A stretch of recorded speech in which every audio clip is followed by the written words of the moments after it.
Now, we're going to, Greg and I have been working together. He's, in addition to being very entertaining, he's also one of the leading entrepreneurs in energy. Greg's background, he's built a solar. He can talk about solar. He's doing some of the largest hydrogen deals across the continent right now. He's investing, he and his 5 friends, 6 of them, investing their own money in hydrogen extremely well. Essentially been a 6 LP, but their own money, so kind of LPs for themselves in hydrogen, doing that successfully. But background in banking and so forth. So he's a fascinating, really top of his field in hydrogen. I asked him, pulled him over from Geneva today to join us. He's going to share with you his latest thoughts. He's been here at the FTE before in Athens and so forth. Would you please welcome Greg Stace? Okay, everyone. So what I thought today is to just give a quick sense of just how big the energy market is and where it lies in it, and then sort of why I think that we've got a particular a unique opportunity to be able to take advantage of it and actually really make some capital. So, but the real driver behind a lot of this, I know not many of you are from Switzerland, is I kind of like skiing. Like, it's kind of good fun to do. Skiing's a great thing. Our local I live on a ski resort on Lake Geneva, like next to it, underneath it, and it hasn't opened this year, even though there's a lot of snow. That ski resort's probably going to close in the next 3 years. So it's a bit of a bummer because I kind of moved there recently and I really wanted to go skiing. And it's just the reality. Now, it may open occasionally, may hit, but this is the simple reality of what we're up against. And so my goal is a bit selfish. I wouldn't mind my kids and my grandkids to actually go skiing. And not in Zermatt or St. Moritz, but actually in some of the lower resorts. So that's my selfish drive behind a lot of this. So you guys will never read that in the back, but basically there is a hydrogen hype. So I'm going to go into this in a sec, but I understand there's a whole bunch of economics about this. So how do we actually do the energy transition in a profitable way and not add an epic amount of inflation and deindustrialize Europe and all the other things? So basically the hard to abate sector is heat. So the big thing we're solving for is industrial heat. That's the tough stuff. It's base load, it's 300 degrees, and we consume an epic amount of LNG. Used to be Russian gas, but LNG from around the world, predominantly the United States. That's what heats European industry. It's gone up a lot recently. It's coming back down. And it's a complex environment to do, because if you want to try to subsidize it, you're going to bankrupt the countries and you're going to deindustrialize Europe. So you've got to be rational about this stuff. In the end, we've got our company. We've been around for 3.5 years. We've invested in 4 companies. These are predominantly in the upstream sector for creating hydrogen. We are now looking in downstream. The massive issue right now is downstream. There is no demand, and it's very complicated to do this economically, again, without bankrupting countries. So objective here, non-bankruptcy, industry stays in Europe, and we make a bit of money. It's kind of easy. That's the Venn diagram. So, again, you guys will never see this. So, how much money did the European Union spend on energy in 2019, pre-COVID? $500 billion. How much did we spend after a certain guy from Russia decided that he didn't like another country next door? $1.5 trillion. We just increased by the GDP of Switzerland and a bit of Denmark together. So it's 1.5 trillion. It is stonkingly big. So it's bigger than the German government budget, is the amount of spend on energy in Europe. It's, after healthcare, it's the biggest sector in Europe. So, it's big. So the good news is it's really, really, really big. The bad news is it's really hard to get into as a startup. As an entrepreneur, you can get into tech industry pretty well. You can't get into energy very well because big things are involved. So solar, so I've built a bunch of solar along here. I had a solar company with 100 employees. Don't get into solar and don't hire the French. Sorry if there's any French here. Don't hire the French. It's my one rule of entrepreneurship. Everything else works. Anyway, sorry, I'm being very contentious here. Was it solar install? Yeah, installers. Oh, putain. Sorry. So there was a lot of that going on. So anyway, So here's the point. So having done that, you get really good at understanding where you make money and where you don't. And so hence having a lot of employees and paying them Swiss salaries. They're very, very high in case you don't know. It gets really, really complicated. So what we used to have in coal's this U-Butte kind of energy source. You dig it up, you chuck it next to a power plant. It sits there for 3 years for free. And then you burn it and you don't care about what comes out of it and it's all happy days. And you're going to try to replace that with the world's smallest molecule, which kind of is really, really, really expensive to store. So without going into a lot of complexity, the IEA executive director has said, look, it's a good part of the future, but it's kind of really, we can solve things in another way. And so as someone who's in this space and understands it really well, I go, okay, true, that's true. I've seen that. We've learned in the last 3 years this hard to decarbonize stuff, the $500 billion sector. All the projects are in the billions. So that's the other problem for us startups is how do you get into $1 billion project? No project under $1 billion is the basic answer. Everything's huge. And so it's not easy to get into that sector. How do you pick the right spot? The batteries, do you pick here? What part of it that says, okay, I can make a difference here? So what if you understand again, again, you can't see any of this stuff, but okay, households use around about a quarter of the world's energy, and European energy here.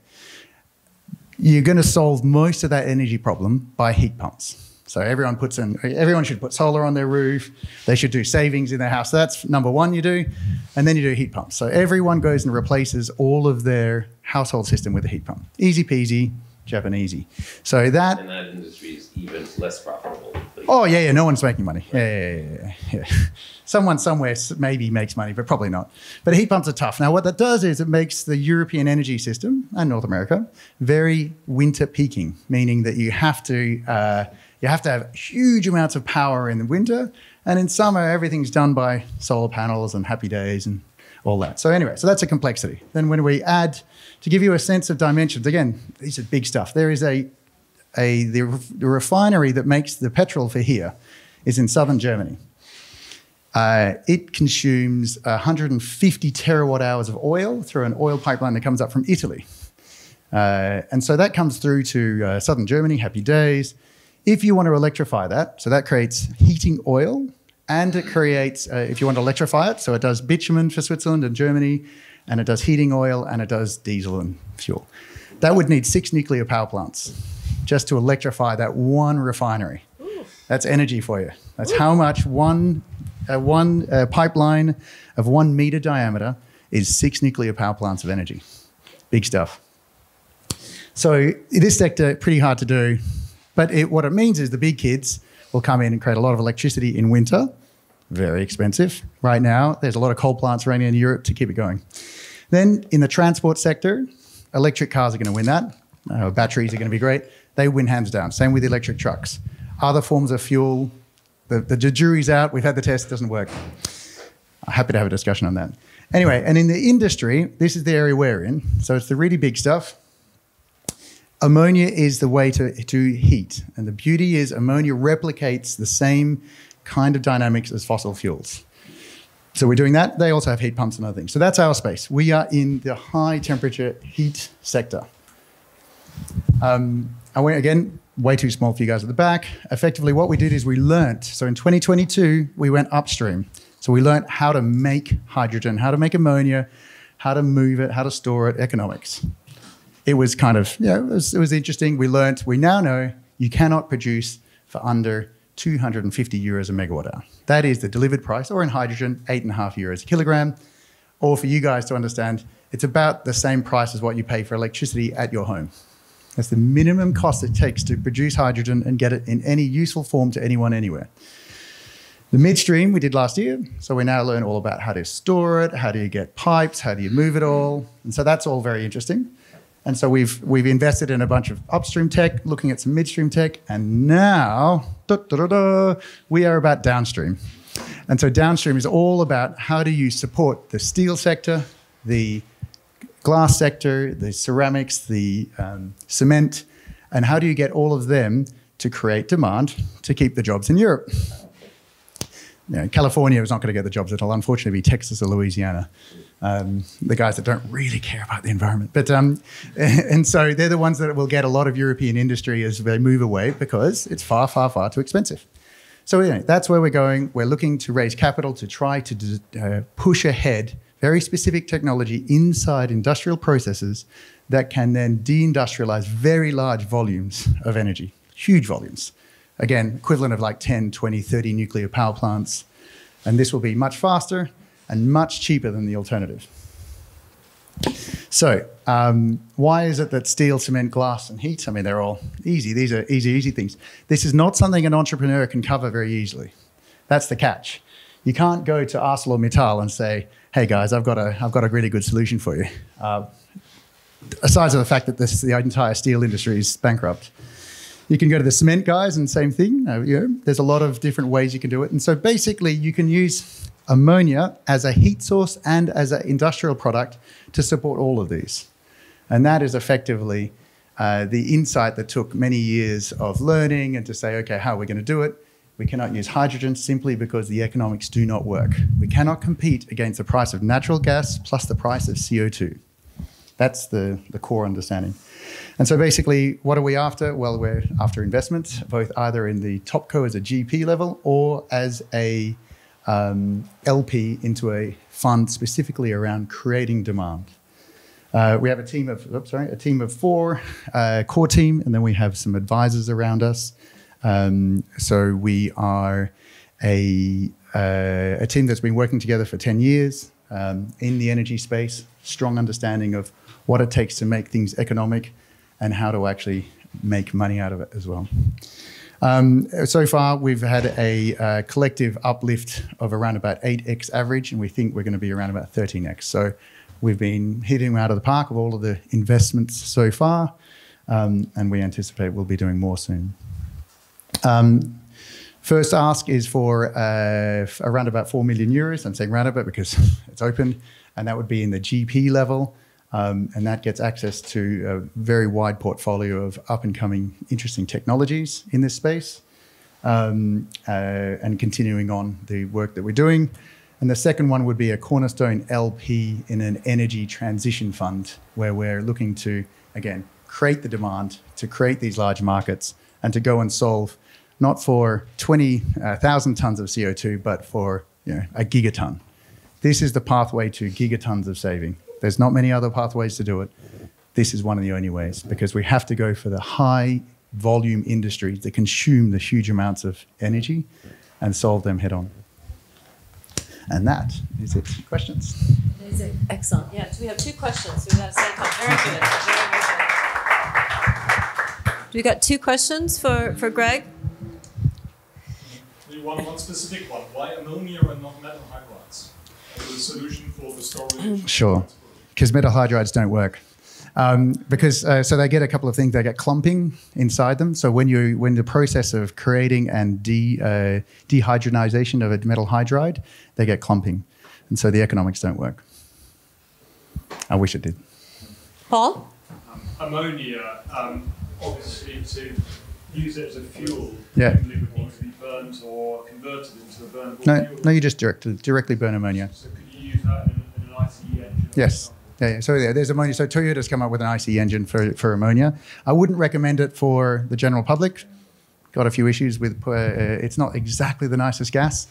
No, but this is on a big level. So this is just to give you a sense of the dimensions. We're looking at an ammonia pipeline from the port of Rotterdam to the south of Germany to supply energy.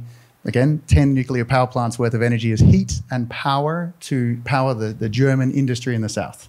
So that's an example of large scale. This is going to come from the United States, where we use natural gas and we take out the CO2. So out of the CO2, we extract that, permanently sequester it, send it on a vessel. It replaces LNG as a fuel source and a fuel medium, and then we'd consume it in industry in Europe. Okay. Please, yeah, real quick. Yep. And sorry, I'm just trying to understand as well. Why would you convert, say, why would you produce ammonia when you could actually presumably produce electricity and transmit electricity through the grid rather than transporting containers of ammonia? If you can do electricity, never leave electricity. if you can. So that's the beauty is if you've got it, keep it, store it, don't change out of it. Maybe put it up a hill in the form of water. But other than that, always stays electricity. But the problem is Europe's extremely short on electrons, probably 30, 40% short on electrons. And it has a very limited opportunity outside of nuclear to create those. So that's the problem. We just don't have enough creating capacity here. Well, I'd like you to just talk one more time because I think it's really, really insightful and it was funny. But the insurance industry is key to understanding a lot. Just wrap it up one more time as a kind of final thought before we move on insurance and energy and how you see that, just as a final thought, Sure. please. So insurance is the key to all of this because they're the guys that pay the bill. And so they're these guys, if you look at Swiss Re, probably the greenest company on the planet because they're the ones that pay the bill every time and have been for the last 20, 30 years. So the way I see it is it's all about allocating risk to the groups that can handle the risk the best. And so as these regions of the world become uninsurable, so let's see what happens there. But inside our projects and our technologies, instead of, for example, the EPC, the company making the project, funding the risk, the insurance company handles that. And so there's a lot of innovations to be done in the project sector around management of risk through the insurance companies. And from let's say, a languaging and politics and communication, the reinsurance companies are going to be one of our biggest advocates as we go forward because they're the ones that go, this doesn't work. And so, yeah, I certainly see them a big part of the communication part. We could talk for a long time. I really appreciate you coming over today from Geneva. Thank you very much, Greg. Thank